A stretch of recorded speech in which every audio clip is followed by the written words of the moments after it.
This is my one of the Trotec setups I have. Fiber laser. This one in particular is a 50-watt Trotec. It's basically what I use for the majority of my work. Once I get done drawing it all up and make sure everything works well, I'm happy with the actual product on the computer. Then we go and start breaking it up and splitting up the sections that we could do because if any curved surface that goes higher or lower, basically more than a millimeter, you start running out of power on your laser. So it doesn't actually cut. So that's kind of the trick, is fine tuning your focus point to where it'll actually work and how much coverage you got.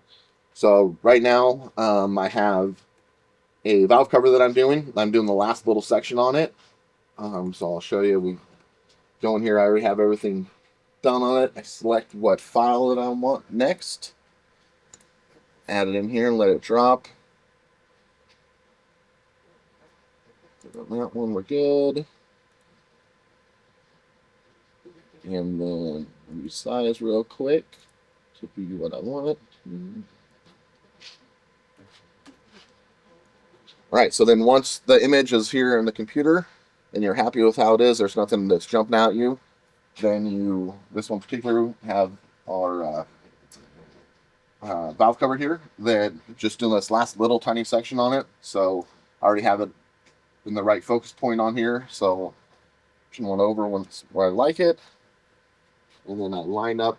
They only give you the perimeters of these things. It doesn't give you any of the inside stuff. So what you have, the tricky part of what I do is trying to match up a bunch of the pieces. It's basically like you're putting a puzzle together. So trying to get where the years and experience come in has just been doing this for thousands and thousands of hours. So you're able to kind of pick up on cues that the computer and laser doesn't tell you to make sure it's all right on there. So once I get it lined up where I think that I want it to be, safety glasses on here, and then go ahead and hit start. What I do is make sure that it's cutting good and focused. Getting a little bit more light in my cave to see the fine lines on here. And then once I'm happy with the power, make sure that it's focusing good and cutting well. Make sure that the last little lines where the two different pieces match up are good, match perfectly. And then you sit here and you let it run, get back to drawing and get back to work.